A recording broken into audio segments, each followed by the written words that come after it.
En un edificio del gobierno de los Estados Unidos, una placa adorna la entrada con un versículo del Evangelio que reza: Conoceréis la verdad, y la verdad os hará libres. El edificio al que nos referimos no es una iglesia ni una comunidad bíblica. La verdad os hará libres. Es una frase tomada de la Biblia que podrá encontrar en la entrada de la Agencia Central de Inteligencia, mejor conocida por sus siglas como la CIA.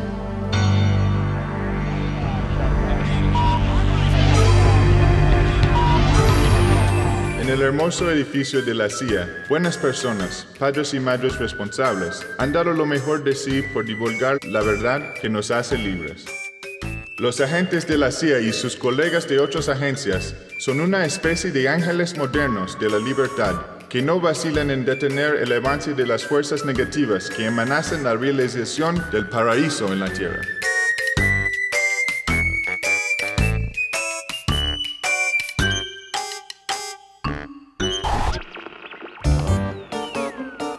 La película que usted verá a continuación no fue hecha por el Departamento de Imagen de la CIA, sino por fuerzas negativas que habitan en una zona muy peligrosa al sur de Río Grande, denominada Venezuela, que por error de la naturaleza tiene petróleo y tierras fértiles. La CIA no se hace responsable de ninguna acusación por los crímenes cometidos en la región, y si usted ama la libertad y ansía que los marines vayan a liberarlo, lo recomendamos que no vea esta película. Recuerde que la verdad nos hará libres, pero a usted la verdad lo puede confundir. De cualquier manera, correrá con las consecuencias. La CIA lo tiene vigilado.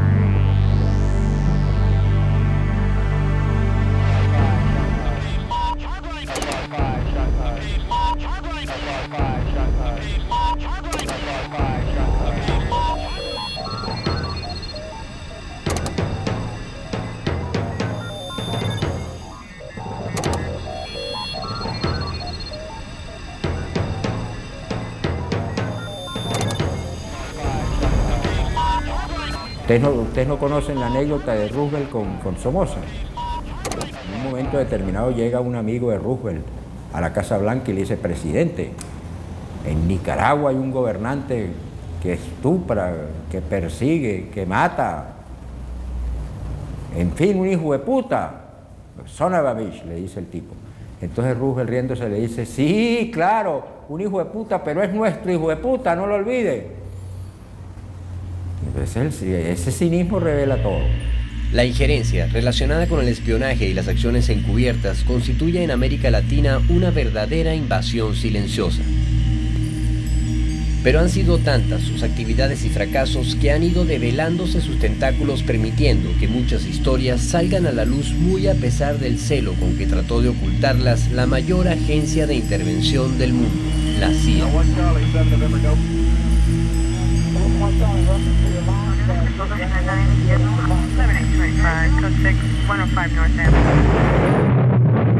Golpes de Estado, asesinatos, desapariciones y atentados que llenan páginas en la historia de América Latina tienen su origen en los planes de la Agencia Central de Inteligencia. Aunque por muchos años se hizo creer que la agencia no había actuado en Venezuela como lo hizo en otros países del continente, su historial está saliendo a la luz, revelando un rastro de intervenciones que se remonta hasta mediados del siglo pasado. Eso lo tenían sumamente encubierto. Ellos trabajaban aquí en Venezuela apoyando y dirigiendo prácticamente la política, sobre todo anticomunista, aquí en Venezuela. Y en una sala habían pues 2 norteamericanos y un panameño. Esta gente me ha sacado un expediente ya en esa época donde estaban con pelos y señales toda mi actuación como dirigente de la juventud de la Confederación de Jóvenes. Cuando yo era teniente ya había sido citado varias veces al Servicio de Inteligencia Militar CIFA. Había una oficina, un espacio donde estaba ocupado por la Agencia Central de Inteligencia, decía ahí Agencia Central de Inteligencia. A mí me dijo un oficial norteamericano: vinimos a matar y a enseñar a matar. Y es cierto, vinieron a matar y a enseñar a matar. a enseñar a torturar, etcétera, etcétera. Por allí están los manuales, por cierto, de operaciones. Ellos lo han pretendido negar, no, pero esos eran los manuales que funcionaban. Eso lo sabe toda la oficialidad que pasó por esas escuelas. Algunos oficiales de la CIA decidieron renunciar ante los hechos de los que fueron testigos. Uno de ellos es Philip Allí, oficial destacado para América Latina desde finales de los años 50, cuyo valiente testimonio sirvió para alertar al mundo sobre las historias ocultas de la agencia.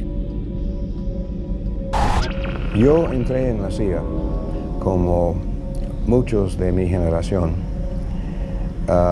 sin ninguna educación política.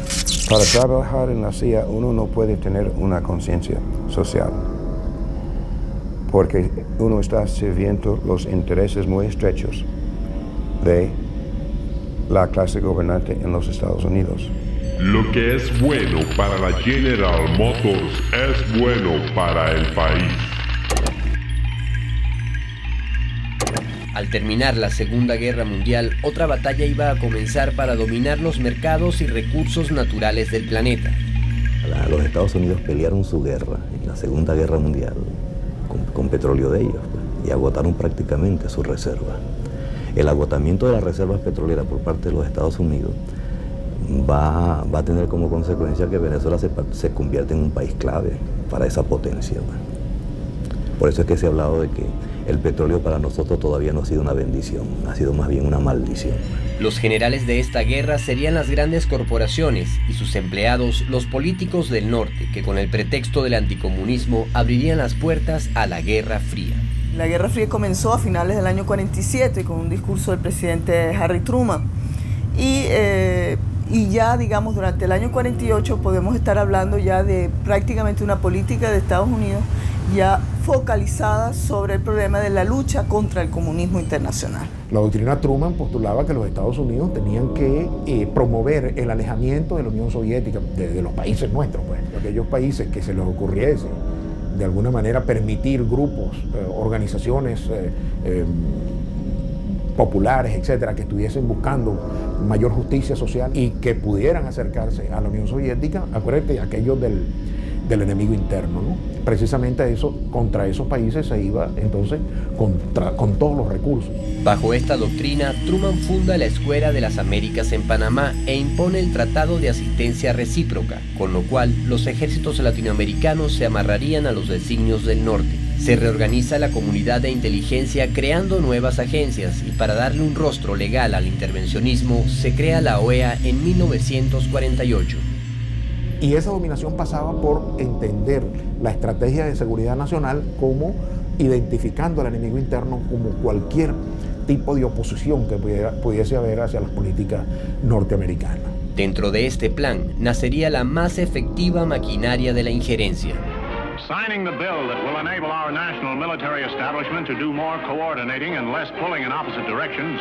Siempre los militares habían tenido sus servicios de inteligencia, pero esta vez el plan era de establecer un servicio nacional civil. Esto fue la Agencia Central de Inteligencia, fundada en 1947. Con un mandato bastante explícito en su acta fundacional. Operaciones de los servicios clandestinos alrededor del mundo.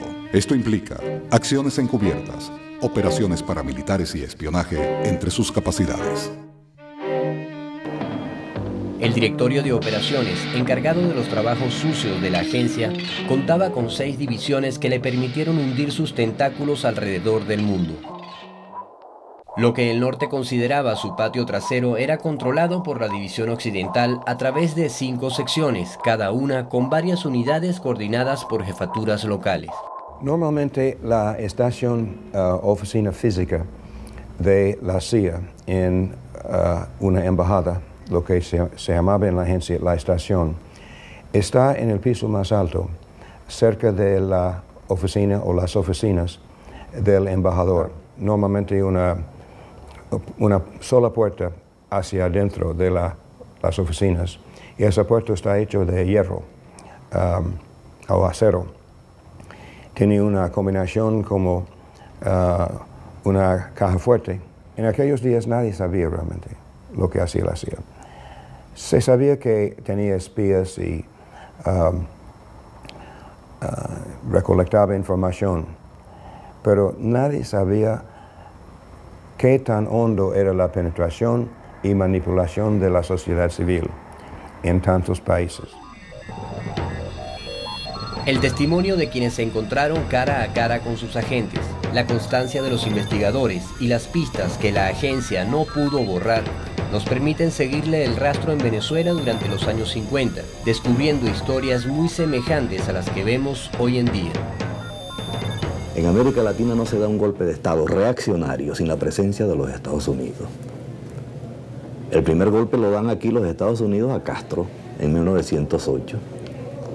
El segundo se lo dan a Medina y el tercero se lo dan a Gallegos. Inmediatamente después de haber sido depositado el último voto, los funcionarios electorales se entregaron a la tarea de contar los resultados. Se proclama presidente de los Estados Unidos de Venezuela al ciudadano Rómulo Gallegos.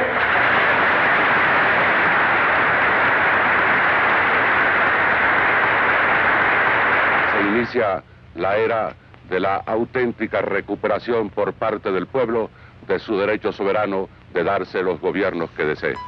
La naciente democracia venezolana era vigilada muy de cerca por el gobierno de Truman. En el Ministerio de la Defensa había una placa de la misión militar norteamericana. Es decir, que adentro del gobierno estaba la misión norteamericana. Y esto es una cosa que se sabe poco en la historiografía venezolana, o se trabaja poco, pero que yo lo descubrí en las investigaciones que hice en los archivos del Departamento de Estado en Washington. Hay una focalización inmediata sobre los sitios en América Latina donde hay materias primas estratégicas para los Estados Unidos. Y por supuesto, ¿dónde está el petróleo en América Latina? Está en Venezuela, en los campamentos venezolanos. Entonces inmediatamente se dice que el próximo blanco del ataque del comunismo internacional se va a dar en Venezuela, donde están los campamentos petroleros, que son, entre otras cosas, están siendo explotadas por compañías transnacionales de origen norteamericano, la mayoría de ellas, y algunas inglesas, no como la Shell. Un gobierno como el de Gallegos no encajaba en los planes de la CIA, como lo demuestran sus propios documentos. Ahí aparece la CIA en esos documentos opinando sobre la situación política nacional, de lo que le conviene a los Estados Unidos y lo que no le conviene. Con fecha de enero de 1948, este informe secreto de la agencia y el Pentágono muestra en su página 6 el peligro que Washington veía en Gallegos y su partido. La División de Inteligencia del Departamento del Ejército no cree que Acción Democrática sea actualmente un activo partido anticomunista con el que podamos contar. La División de Inteligencia cree que el nacionalismo de Acción Democrática representa un peligro potencial para los intereses de Estados Unidos sobre el petróleo de Venezuela. Es una secuencia de telegramas, de mensajes, de memorándum, de corre-corre, porque se dice que el ataque a los campamentos petroleros venezolanos es inminente. Se da incluso la fecha, se va a dar el 1 de mayo de 1948, en pleno gobierno, ¿verdad?, de Rómulo Gallegos. Pasa el 1 de mayo, no pasa nada, entonces dicen que se pospone para el 15 de mayo, pasa el 15 de mayo, no pasa nada, pero hay una cantidad de telegramas e informaciones que dan cuenta, pues, de que en verdad en los Estados Unidos se ha desatado una paranoia tremenda en torno al comunismo y al peligro que corren los campamentos petroleros. Y eso, por supuesto, está afectando el clima en Venezuela, el clima del gobierno de Rómulo Gallegos. La actitud de Rómulo Gallegos no era proamericana, sino que era más nacionalista. No se podría decir que era un presidente de izquierda, pero era una persona tolerante, participativa. Desde el punto de vista de ese criterio que hay, es los fundamentos de lo que se llama una democracia. El presidente de la República estampa el ejecútese a la Ley Orgánica de Educación Nacional, a la Ley contra el enriquecimiento ilícito de los funcionarios públicos y a la Ley Agraria. Con la asesoría del ministro de Fomento, Juan Pablo Pérez Alfonso, se dicta una reforma legal para hacer cumplir el pago de impuestos a las petroleras extranjeras. A los ojos del imperio, sus sagrados intereses habían sido tocados por el gobierno venezolano. Y 12 días después de aquella reforma de ley, Rómulo Gallegos es derrocado por un golpe militar donde ya se dejaba ver la huella de la injerencia norteamericana. El 48 comenzaba la Guerra Fría y en un momento de crisis internacional en que para Estados Unidos era fundamental tener gobiernos adictos en América Latina, no importaba que el gobierno de Gallegos no hubiera tomado ninguna medida, pero era débil. Es decir, los intereses americanos no estaban debidamente protegidos con Gallegos como podían estarlos protegidos por una dictadura militar. En todo caso, sí te puedo decir que los documentos son contundentes en decir que, tanto los militares como la embajada estaban contentos con ese golpe. Estaban permanentemente en contacto con los empresarios norteamericanos en Venezuela. Los empresarios eran igual que los militares, creían que los adecos eran unos comunistas, de manera que ellos respiran aliviados cuando sale el golpe militar. Mientras el presidente Gallegos fue sorprendido por el alzamiento, otros, como el jefe de su propio partido, Rómulo Betancourt, sí estaban en cuenta por anticipado de los acontecimientos que sucederían. La casualidad quiso que el abogado Armando Lazo fuese testigo de algunos hechos. Y entonces yo estaba buscando un ser humano ahí en la farmacia. Y se me acercó que era amigo mío, el que es el secretario privado de Rómulo Betancourt. Entonces él fue el que me dijo que ya Betancourt estaba en la embajada desde las 10 de la mañana y que si yo lo podía llevar en el carro mío hasta la embajada. Y es una cosa muy sospechosa de que Betancourt se mete en la embajada asilado en la mañana y a Gallego lo tumban al mediodía, a la 1 de la tarde. Abandonado por Betancourt, Gallegos es derrocado por un golpe que no pudo disimular la presencia norteamericana. Pero ellos tienen tanta información, digamos, tan detallada la información, que uno puede seguir la gesta de la conspiración hasta el 24 de noviembre a través de los archivos de la embajada, porque todos estos militares están yendo a la embajada y dando información. En esos días había llegado, nombrado agregado militar norteamericano a la embajada de Caracas, el coronel Edward Adams. No hay información de cuándo se anunciará el nuevo gabinete. El estatus de Gallegos es incierto. Eso es el 23 en la noche. Dice el agregado Adams, el 23 en la noche también, concuerdo con telegramas de la embajada. Estimo que solo habrá violencia, fíjate, está clarísimo que el golpe está allí, si el partido AD llama a la huelga general. Que estábamos ya en los preparativos de la insurgencia del 24 de noviembre, se presenta el coronel Adams. Y Adams inclusive sacó una libreta y tomó algunas notas. Hay un escándalo, como acabo de decirlo, de alguien por ahí que salió haciendo cosas, gritando, un gringo, y hay que sacarlo por una puerta trasera y mandarlo, váyase de aquí, coronel. Y se marchó para ir a informar a su embajada de lo que estaba ocurriendo. Cuando don Rómulo Gallegos cae el 24 de noviembre y inmediatamente a la salida del exilio, él llega primero a Cuba, a La Habana, y bajándose el avión da el discurso, el famoso discurso, es publicado en el periódico El Clarín de Buenos Aires y paraliza el proceso de reconocimiento de la Junta Militar. Aquí ha ocurrido un acto más de la tragedia que en nuestra América viene padeciendo la democracia. ¿Qué significa la presencia de un agregado militar de la Embajada de potencia extranjera en ajetreos de cooperador y consejero en uno de los cuarteles de Caracas mientras se estaba desarrollando la insurrección militar contra el gobierno constitucional que yo presidía?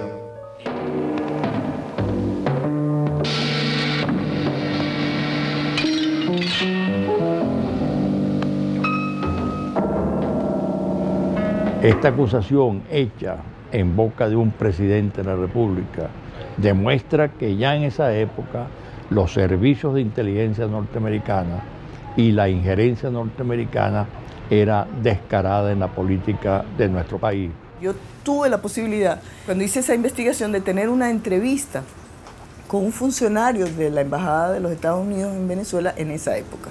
Pero él tampoco me podía asegurar que ese agregado militar que había ido a Miraflores había ido por su cuenta. Eso él no lo sabía. Si había decidido tomar esa iniciativa e irse por su cuenta, o si desde el Departamento de Defensa le dijeron que se fuera para allá, o sea, ese es digamos, eso sigue siendo una pregunta sin contestar. La respuesta la dio el presidente de los Estados Unidos, inaugurando el elegante estilo norteño de evadir responsabilidades. Según su versión, la presencia del coronel Adams en Miraflores se debía a que había ido a recoger unos pases de cortesía a una corrida de toros.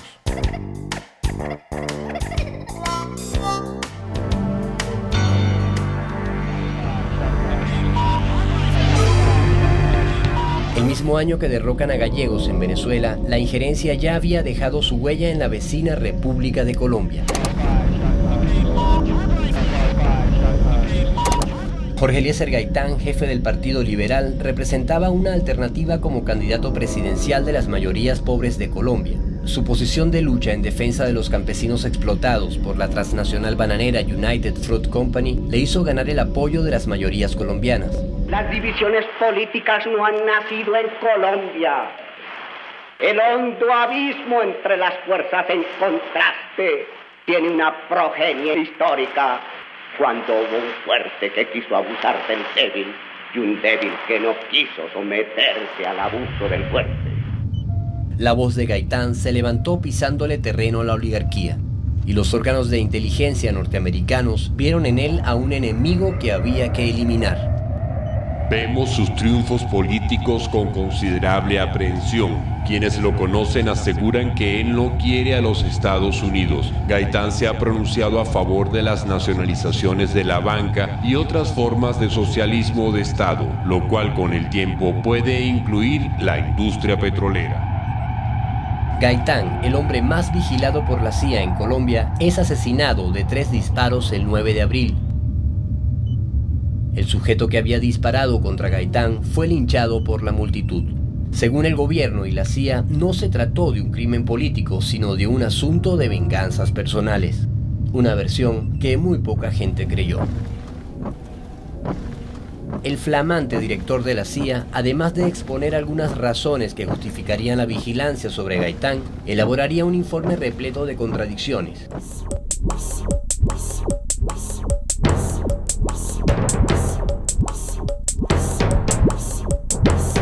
Según la CIA, el asesino era José Sierra, quien actuó en venganza de un tío llamado Cortés. Pero un párrafo más abajo, el tío cambiaba de nombre por Gallarza y era asesinado por Cortés, o sea, él mismo. Al tiempo de haber asegurado que se trataba de una venganza personal, cambiaron su versión diciendo que habían sido los comunistas. Después, el mismísimo Fidel. La CIA montó un circo de falsas informaciones para encubrir el atentado. Con la eliminación de Gaitán, la injerencia abortaría las esperanzas de un pueblo sumiendo a Colombia en una ola de violencia que marcaría su historia. Venezuela sería el próximo objetivo del intervencionismo.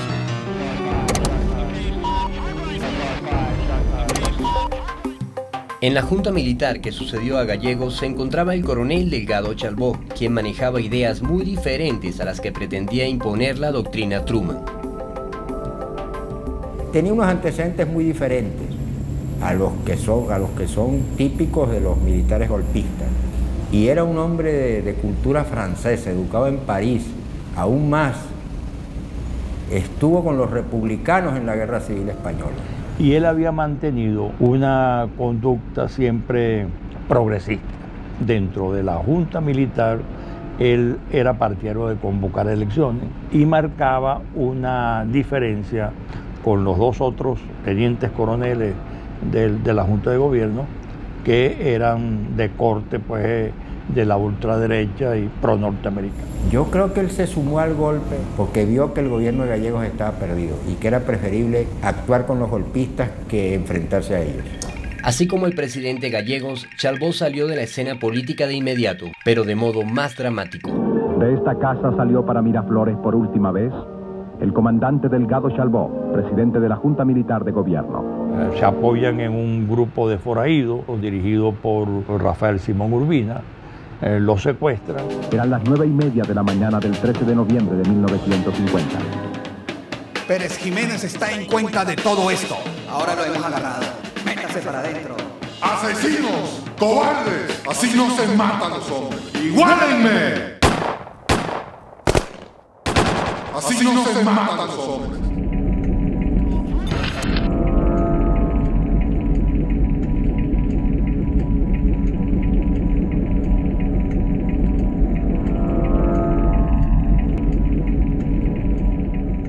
el jefe de la banda se asiló en la embajada de Nicaragua, donde recibió la visita de un misterioso agente de la embajada norteamericana.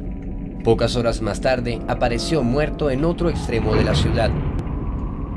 Un fotógrafo venezolano sorprendió a uno de los agentes del FBI en Caracas saliendo del tribunal donde se custodiaba el expediente del magnicidio. Las pistolas utilizadas en el crimen fueron a parar en los Estados Unidos a manos del FBI, quien concluyó que ninguna de las armas tenía huellas que facilitasen la investigación.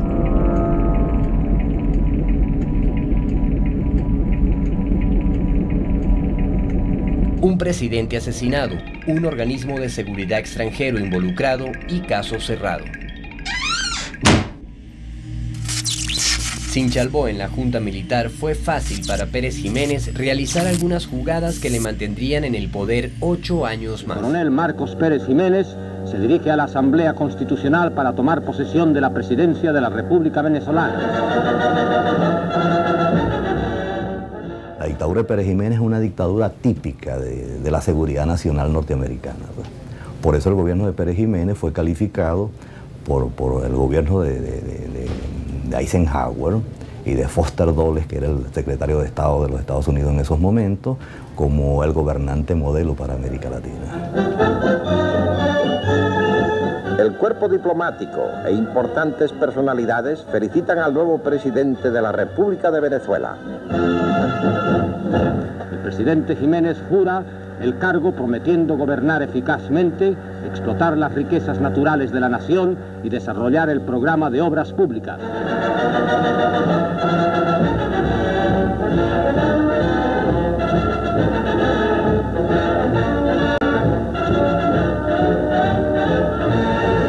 La embajada norteamericana estuvo muy bien informada de los crímenes de la dictadura, pero eso no impidió que siguiesen considerando a Pérez Jiménez como un gobernante modelo para sus intereses. Para los planes militares estratégicos del Pentágono, la situación y capacidad productiva de Venezuela es insuperable.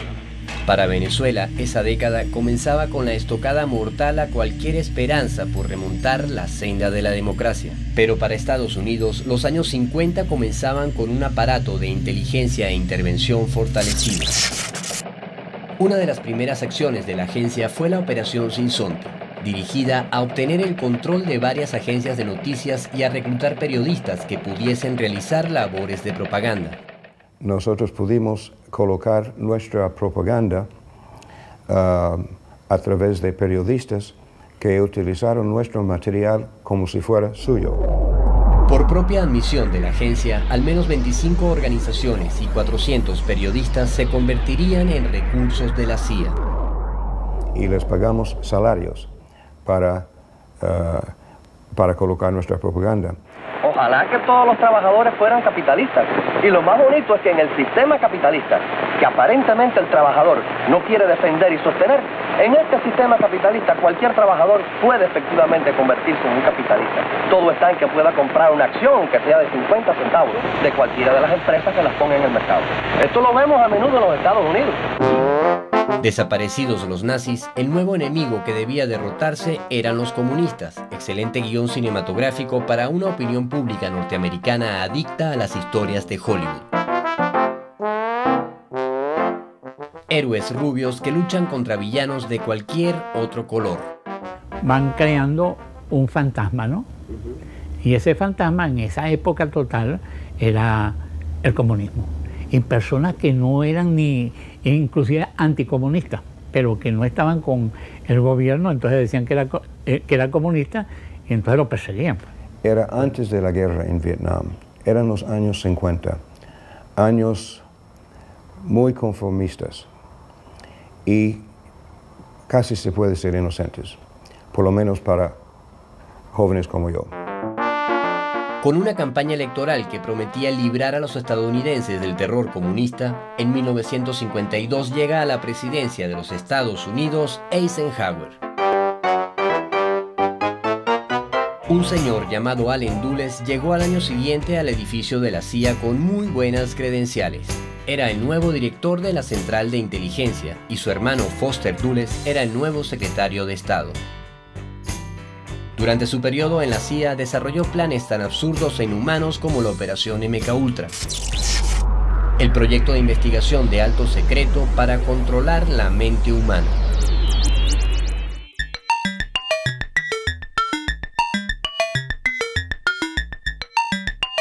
La compleja estructura de la CIA contaba con la Oficina de Inteligencia Científica, donde debutaba el Dr. Sidney Glotiev, siniestro personaje experto en venenos que había recorrido las selvas de América Central explorando nuevas sustancias tóxicas. La CIA desarrollaba métodos científicos para el crimen y con el proyecto MKUltra el Dr. Glotiev tuvo el camino libre para experimentar con seres humanos. Estados Unidos ha llegado a cometer barbaridades contra su propia gente, como probar, por ejemplo, con las madres embarazadas de Nueva York, unos supuestos tónicos que en realidad contenían isótopos radiactivos para probar el comportamiento del ser humano ante la radiación nuclear. Varios agentes de la CIA, sin saberlo, fueron utilizados como conejillos de indias en la frenética búsqueda de un superagente que fuese manejado por métodos de control mental. Uno de ellos fue Frank Olson, un espía a quien el Dr. Gottlieb suministró secretamente una droga desarrollada en su laboratorio, el LSD. El agente Frank Olson, creyéndose un pájaro, acabó saltando del 10º piso de un hotel donde lo tenían custodiado. Ha hecho eso con los niñitos de la escuela Clinton de Minnesota, donde los niñitos bebían todos los días un vaso de leche que después se descubrió que era material radioactivo. Han dispersado bacterias sobre San Francisco, donde viven ciudadanos estadounidenses. Entonces, si hacen esas barbaridades con sus propios ciudadanos, pueden hacer barbaridades mucho peores con nosotros, los habitantes del tercer mundo. Los familiares del agente Frank Olson decidieron ir en búsqueda de la verdad, pero la CIA encontró la manera de continuar con los macabros experimentos, logrando incluso que sus tentáculos llegasen hasta Venezuela, buscando algo muy distinto al petróleo, pero igualmente valioso para los planes científicos del norte: nuevas drogas y seres humanos sobre los cuales experimentar. Han utilizado a las etnias de estas zonas amazónicas y de la Amazonia y de la Orinoquia como cobayas, pues como animales de experimentación. Y han descubierto que los Yanomami tienen resistencia a ciertas enfermedades y se han prestado para inocularle enfermedades a poblaciones Yanomami para ver cómo reaccionan. O sea, experimentos que no pueden ser calificados menos que de experimentos nazis. Y ha habido una política, por un lado, de penetración, que es lo que han cumplido las nuevas tribus. Entraron aquí el año 46. Y desde el 46 están ubicados en esos sitios estratégicos que son esas zonas del área amazónica. Miren eso en un mapa y se dan cuenta que esa es el área amazónica, toda el área amazónica, con todo lo que representa en biodiversidad, todo lo que representa en materiales estratégicos, en control del agua, en control de sabiduría, en control de áreas estratégicas, etc. Y las nuevas tribus están, por supuesto, metidas allí, financiadas como espías que son al servicio de la CIA, al servicio del Departamento de Estado, para cumplir las funciones de saqueo de recursos territoriales, de levantar mapas, de controlar y desnacionalizar a las poblaciones indígenas y al mismo tiempo de ejercer pues unas labores de control estratégico de un área que es fundamental. La Estándar se interesó también en el oeste del lago, en la Sierra de Perijá, habitada por yucpas y motilones.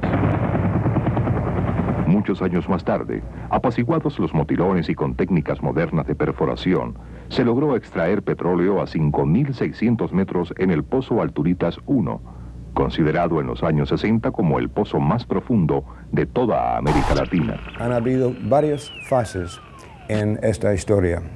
Durante los años 50 la CIA tuvo grandes éxitos en derrocar los gobiernos de Irán y de Guatemala por su nacionalismo. Años después van a caer otros y vamos a tener, ¿verdad?, todo el panorama militar que vamos a saber y toda una política exterior norteamericana que aupa más bien las dictaduras militares en detrimento de la democracia en América Latina a favor de sus intereses de seguridad nacional y en su combate contra el comunismo.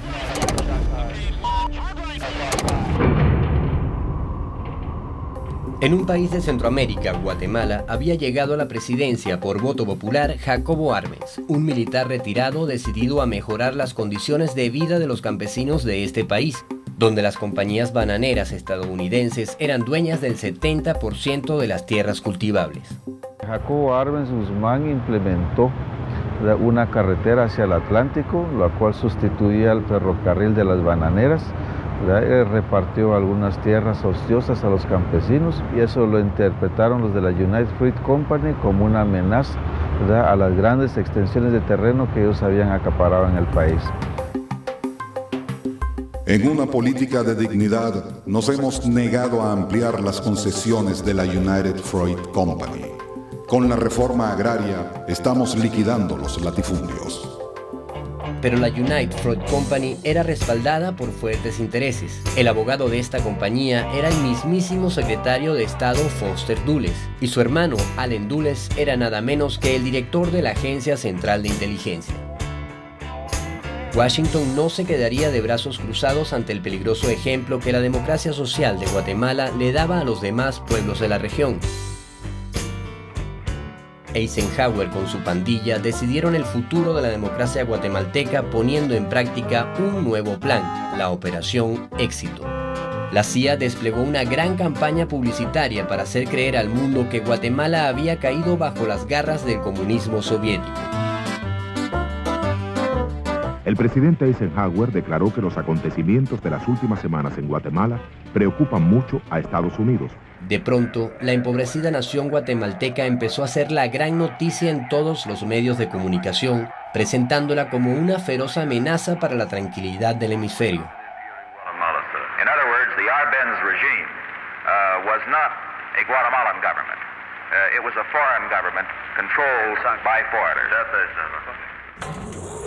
En solo un mes se escribieron más de 200 artículos con terribles historias sobre Guatemala. 3 películas sobre la amenaza guatemalteca recorrieron los cines de Estados Unidos. Se mostraron fotografías de cadáveres mutilados acusando al gobierno de Arbenz por esos crímenes. Estas medidas, dijo, están fundidas en el mismo molde que el mundo libre ha visto usar en otros países que cayeron bajo la órbita del comunismo. Con esta avalancha de propaganda, los hogares norteamericanos no podían sentirse seguros con Jacobo Arbenz en el poder. La Operación Éxito logró su primer objetivo, que el mundo se sintiera amenazado por Guatemala. Otra de las metas del plan era restar apoyo popular al gobierno de Arbenz, y como parte de las operaciones psicológicas y de desinformación se interfirieron las radios guatemaltecas.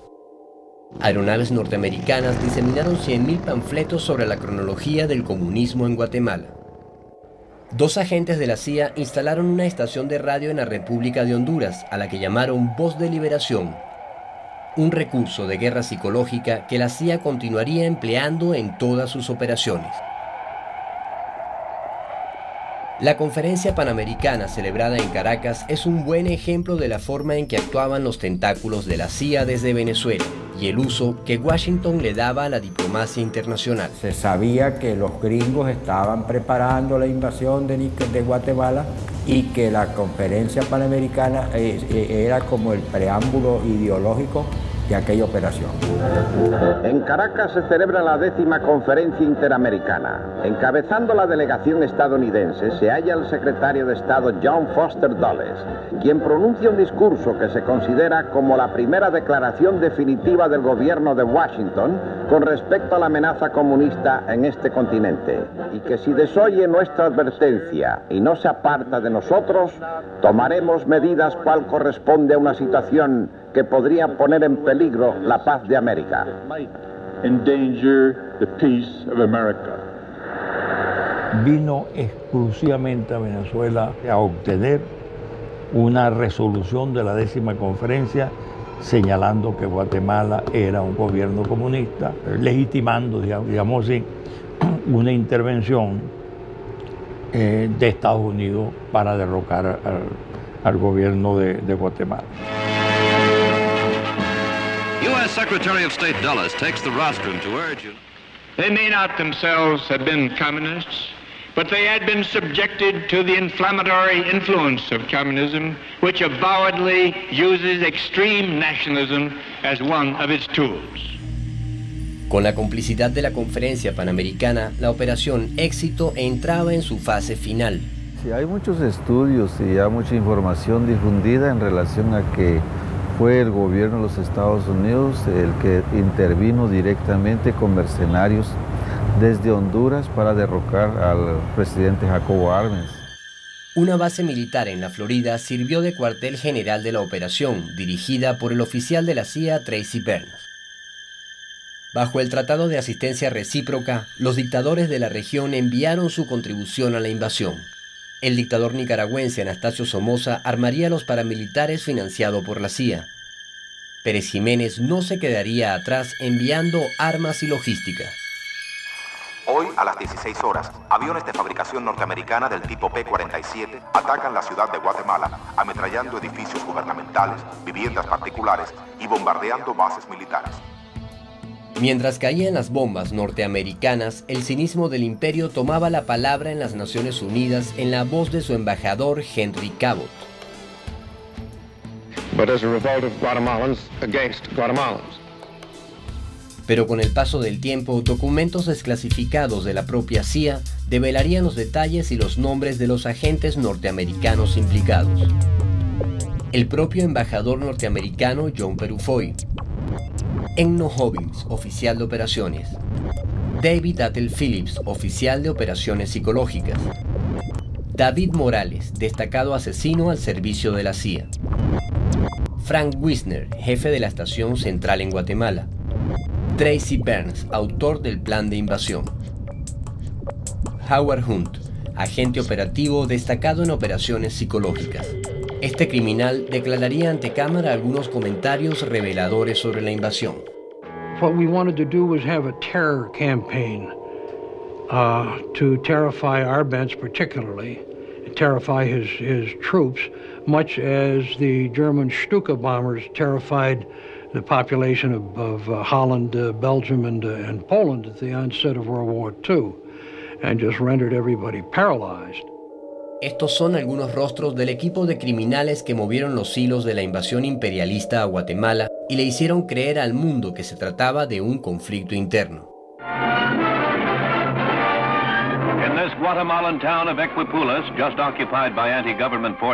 Cuando el presidente Jacobo Arbenz ordenó repartir las armas del ejército al pueblo, ya era demasiado tarde.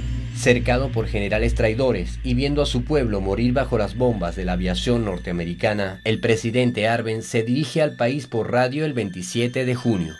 Han usado el pretexto del anticomunismo.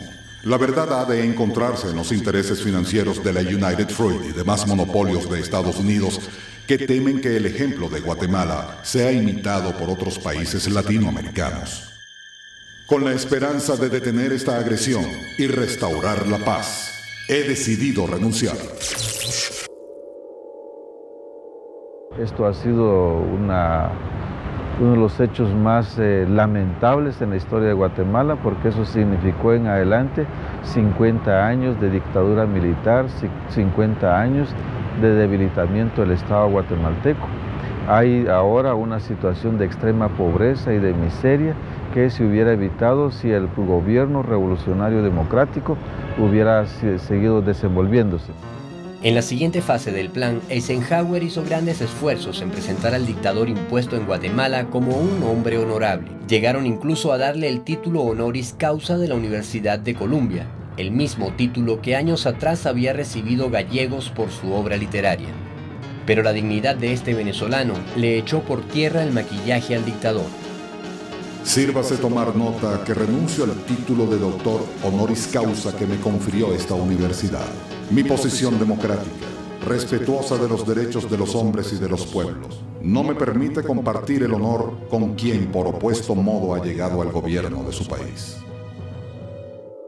Con la invasión a Guatemala, Foster Dulles se consagró como el embajador del crimen en América Latina. A su cartel de asesinos se sumaba el nombre de un agente venezolano que coordinó apoyo logístico a la invasión, Pedro Estrada.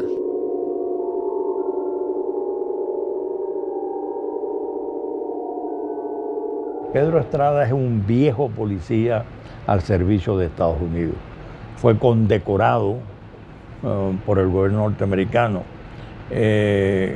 Figuras muy importantes del Departamento de Estado venían a Venezuela a asesorar a Pedro Estrada. Pedro Estrada fue siempre hombre de la CIA, desde que comenzó su carrera de policía hasta que murió. Pero no solamente él, todos los jefes de la policía secreta en la dictadura y después de la dictadura han sido agentes de la CIA. Pérez Jiménez mandó a buscar a Pedro Estrada y lo designa como jefe de la Seguridad Nacional. Fue entonces cuando comenzó a adquirir la dictadura un perfil realmente brutalmente represivo. Me mandó a llamar, me interrogó enfrente de mi hermana. Recuerdo una mirada, no sé si tenía los ojos claros, pero impactante, era un hombre alto, ¿no? El máximo jefe de las torturas aquí cuando Pérez Jiménez.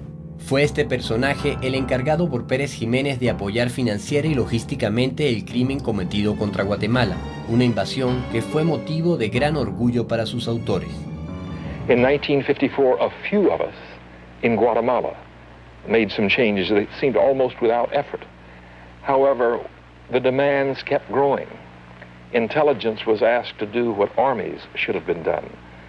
It seemed so easy to hope that secret shenanigans could accomplish what an army should have been doing. Tuvimos oficiales encargados de operaciones contra la embajada soviética en aquel tiempo, la embajada de todos los países de Europa Oriental, como Checoslovaquia, por ejemplo, y también contra la izquierda.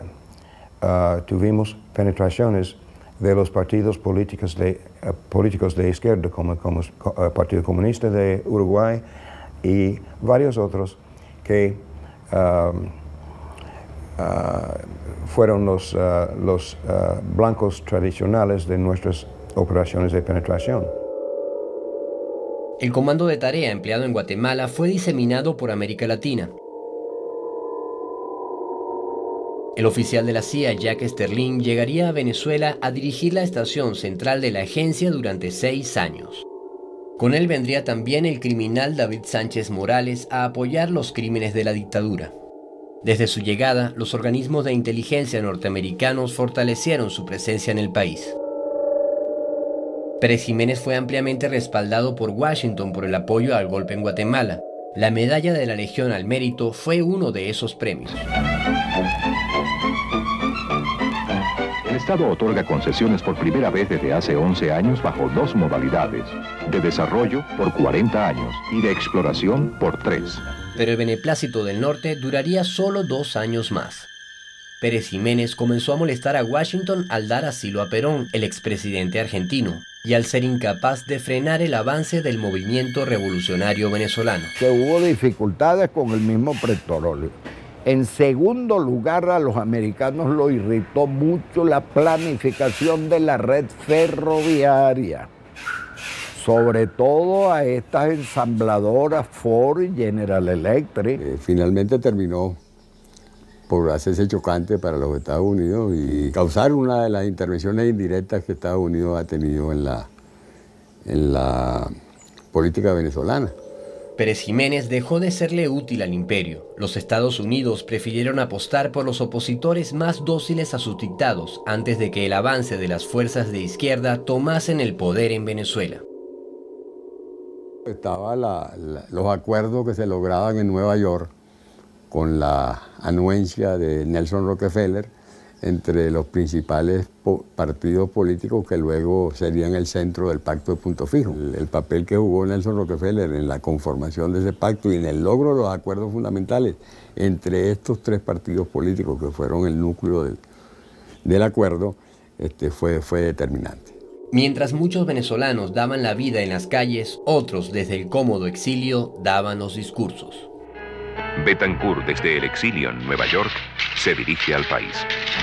La hora de la victoria del pueblo está cercana, no para usufructuarla, sino para contribuir a que todos los venezolanos vivan libres del temor y de la necesidad. El fin de la dictadura de Pérez Jiménez en enero de 1958 marcó el regreso a Venezuela de sus grandes líderes democráticos. Rafael Caldera, con Rómulo Gallegos y Jovito Villalba, echa las bases del entendimiento político que habrá de garantizar en el proceso electoral el renacimiento de la democracia en nuestro país. Los buenos muchachos del llamado Pacto de Punto Fijo reciben inmediatamente la visita del vicepresidente Nixon, pero en las calles se preparó un recibimiento muy distinto al que esperaba el ilustre visitante. Richard Nixon estuvo a punto de ser linchado al llegar a Caracas. Una turba asaltó el automóvil del vicepresidente de Estados Unidos. Había un genuino espíritu de repudio a la política gringa por la ostensible ayuda que ellos prestaron o simpatía con que ellos vieron el gobierno de Pérez Jiménez y todos los excesos de Pedro Estrada, etcétera, etcétera. Pero sí, lo escupen, y fue algo que revelaba pues en la furia antiimperialista que había entre los jóvenes sobre todo. Y fue una noticia que impactó al mundo. Estados Unidos pidió a Venezuela seguridades para Nixon y emplazó al gobierno de Caracas a que responda si puede garantizar la vida del vicepresidente, pues de lo contrario, una operación militar ya está en marcha para rescatarlo. Se informa que un portaaviones de Estados Unidos que se encontraba en aguas de Puerto Rico navega hacia La Guaira. Una situación muy grave. Bueno, y esa llegada de Nixon trajo una cantidad de consecuencias muy malas para Venezuela. El salivazo que se llevó Nixon de Venezuela fue respondido con una operación conjunta de la CIA y el FBI para barrer con la izquierda y el movimiento obrero del que era su primer proveedor petrolero. Benito Velasco fue uno de los trabajadores venezolanos señalados en esa cacería. Yo estaba como bienalista en ese tiempo se llamaba La Creole. Y entonces allá supieron de mi militancia y fue una persona allá a llevarme a la DIGEPOL. Pero la policía venezolana que lo detuvo parecía un poco desorientada sobre sus antecedentes. Que si yo sabía de algunas cosas, y si conocía, me enseñaron algunas fotos del conocimiento, yo no tengo absolutamente nada que ver con eso. Nada, ni tenían tampoco ellos ninguna referencia mía por ese momento. Si no tenían ninguna referencia, entonces ¿por qué fueron a detenerlo? La CIA tiene la respuesta. Me asignaron al Buró de Asuntos Venezolanos en la Dirección de Operaciones Clandestinas de la agencia. Estuve trabajando en la jefatura en Washington. Me dieron una tarea de hacer chequeos de todas las agencias de seguridad y todas las agencias militares de los Estados Unidos, chequeos de nombres. Y estos fueron nombres de venezolanos que recogía un ex agente del FBI que trabajaba por Creole, o Creole como decían ustedes, en Caracas. Los nombres fueron nombres y datos de identificación y antecedentes de empleados prospectivos de Creole. Fueron chequeos de seguridad, es decir, chequeos de antecedentes políticos, de activismo por la izquierda, por ejemplo, o de membresía en algún partido comunista. La CIA estaba prestando este apoyo a los intereses Rockefeller, porque Creole fue la subsidiaria más importante de la Standard Oil de Nueva Jersey.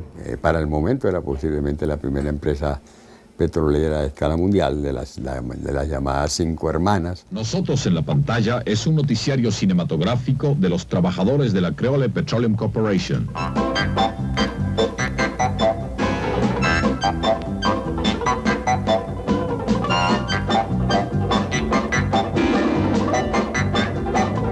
Además de eso, Rockefeller tenía inversiones en otros rublos en Venezuela, principalmente en la distribución de alimentos a través de la célebre cadena de automercados CADA. Con una ampliación de los servicios informativos que la Creole Petroleum Corporation viene prestando a la colectividad venezolana por Radio Caracas. Con Rockefeller adueñado del país y Betancur en la presidencia, la injerencia del norte seguiría teniendo las puertas abiertas en Venezuela. Yo no tengo la menor duda de que la CIA formó a Carlos Andrés Pérez también. Hay una entrevista donde Betancur dice que Adlai Stevenson, que formaba parte del cogullo de la CIA, era muy amigo de él. Y él entregó a su muchacho, un muchacho de Rubio, para que se lo formara. Y por eso es que Carlos Andrés Pérez deviene en superpolicía, al igual que en el pasado lo había sido Pedro Estrada durante la dictadura de Pérez Jiménez.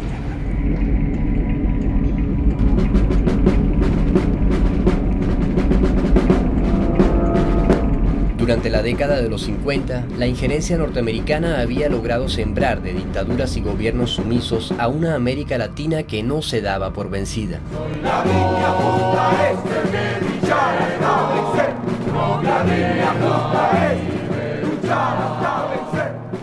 Estaban comenzando a operar distintos movimientos guerrilleros en América Latina y la CIA tenía un papel muy clave en penetrarlos, recolectar información, preparar la información para los militares y los policías de todos estos países. Los éxitos obtenidos por la CIA le hicieron creer al imperio que su dominio era absoluto en lo que llamaban su patio trasero. Number one, I predict that President Batista, though he was very careful not to commit himself, will nevertheless run for president again. Number two, I predict that we have nothing to worry about as far as communism is concerned in Cuba for a long time to come. Pero cuando menos se lo esperaba, una revolución le enredaría el panorama al imperio a tan solo 90 millas de sus costas. En un periodo de 2 años, Fidel y sus colaboradores organizaron un ejército guerrillero integrado por combatientes de diferentes fuerzas políticas. Comenzó una verdadera guerra contra un poderoso ejército, armado y entrenado por los Estados Unidos. El dictador Fulgencio Batista recibió gran apoyo de la base de Guantánamo y la estación de la CIA en La Habana, donde el terrorista Posada Carriles daba sus primeros pasos. Pero Fidel no estaba solo. Contaba con la solidaridad de los pueblos del continente, incluyendo a Venezuela. Ya le digo que aquí participábamos una serie de personas que estábamos a favor de la Revolución Cubana y que reuníamos todo lo que podíamos en dinero y en armas también para mandar a Cuba. Cuando vino la revolución, subimos a la Sierra Maestra para que nos enseñaran todo cómo estaba organizado eso. Fidel no había entrado a La Habana. Fue poco a poco tomando pueblos, él iba y el grupo de nosotros, los venezolanos y de dominicanos que íbamos ahí, entramos con él a La Habana. A los 4 meses del triunfo, la Revolución Cubana implementa una profunda reforma agraria, cosa muy mal vista por los intereses norteamericanos que tratan de aislarlo sin imaginar lo difícil que eso sería. Fue la primera persona que yo oí que hablaba realmente sin tener lo que se llama pepitas en la lengua, sino diciendo las cosas claras y hablando en una forma que le podía entender desde un filósofo hasta un proletario. A diferencia de Betancourt, Fidel no estaba dispuesto a doblegar la revolución a los intereses norteamericanos y lejos de intimidarse, Cuba avanzó en el camino de la soberanía. La nacionalización de las propiedades acaparadas por las empresas extranjeras fue uno de los primeros pasos. Guantánamo Sugar Company. 24 United Fruit Company. La Revolución Cubana y el ejemplo que inspiró en los países del tercer mundo representó un duro golpe a la hegemonía del norte y una gran derrota para la CIA. Así terminan los años 50, época durante la cual la agencia tejió una telaraña con la que pretendió detener el curso de la historia, pero sus propios errores y la resistencia de los pueblos desenmascararían en las décadas siguientes los tentáculos de una invasión silenciosa. Invasión que se prolonga hasta nuestros días con métodos muy similares a los utilizados hace 50 años.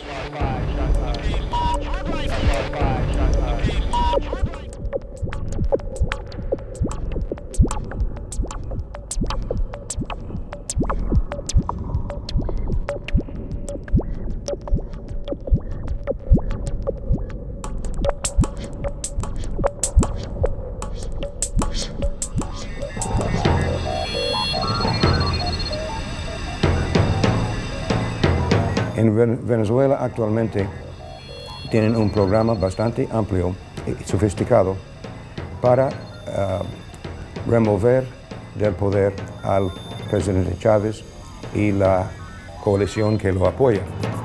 Van a tratar de nuevo, pero les advierto a los señores imperialistas de los Estados Unidos, a Bush, Condolencia y compañía, si siguen por ese camino, les vamos a hacer morder el polvo de la derrota una vez más. Se los garantizo, no podrán con nosotros.